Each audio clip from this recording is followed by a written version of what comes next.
Yeah, I'm Liam Bucko Griffiths from yeah, I've been boxing. On my first fight at 11. I must have first went down the gym when I was 10. My dad took me down there. I was a fan before I actually started boxing.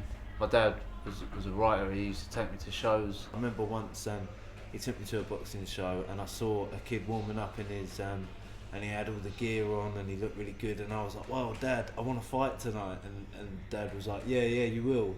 And I was like, wow. And then it put the evening more on. I was like, so when am I fighting? He said, look, you can't.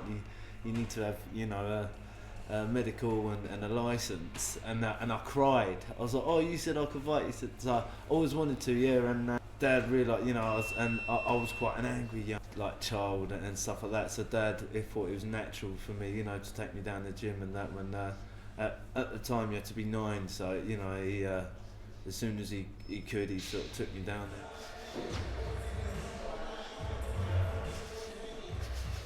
I wanted to earn money, and I had a young family and that to provide for, and I wasn't disciplined enough to go professional at the time, so I took to the unlicensed or the white collar just to, as I say, earn a bit of money. And I was travelled everywhere, all over the country, and I must have had 60 or more unlicensed fights, sometimes fighting 3 days on the trot once, but all the time 2 in 2 days, and travelling up to Birmingham, places like then London, even as far as Scunthorpe. And sometimes I'd have to sleep rough. I'd go out there just by myself. It was lucky I'd see someone that I sort of knew from the circuit, said, oh yeah, can you do my corner tonight? And if I didn't know them, I'd say, sort of out a drink, 20 quid or whatever, do my corner.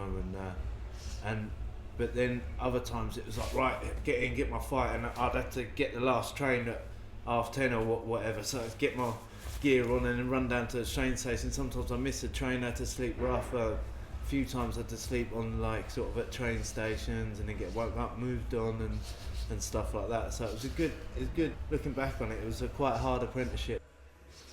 A lot of people, when you say about unlicensed boxing, a lot of people sort of comes into their mind big guys in car parks, but it's not. It's regulated, and there's paramedics. Boxing is good.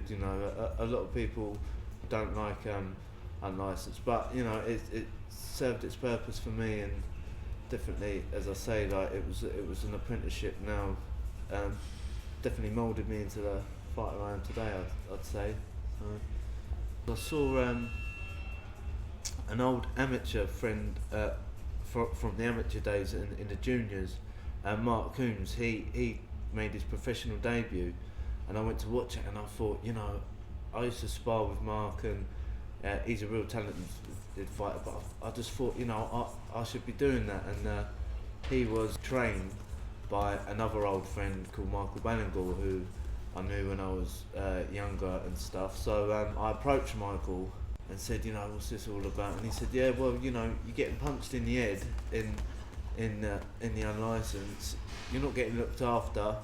You're travelling up by yourself, not getting paid, very much. You may as well just do it in the pros. Just get yourself properly fit, because that's one thing I wasn't at the time.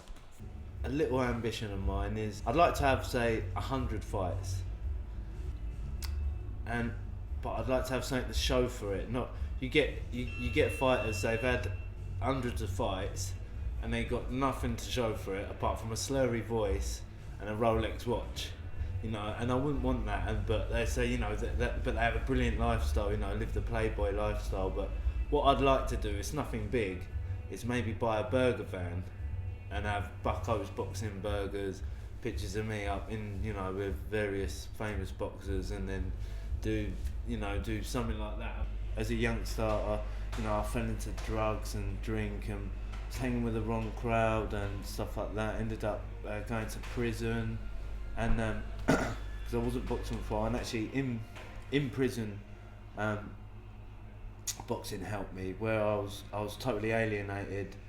I was the only white kid on the wing, and sort of really alienated and isolated, and it was there was a gov there, a prison guard, who called Mr. Kitcher, who'd done a bit of boxing, and it was him. I really owe him for getting me through the prison sentence and getting, and he'd take me on the pads, and then other inmates were sort of not weary, but you know, they'd sort of leave me alone and think, oh well, he's not going to be a soft touch and stuff like that.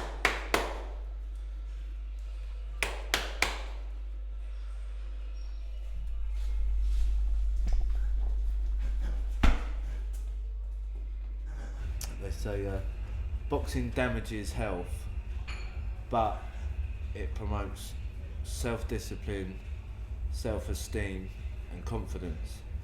Drinking, smoking and taking drugs just damages health. You know, so although boxing has got cons, it's got a lot of pros as well, and there's a lot of advantages that it gives people.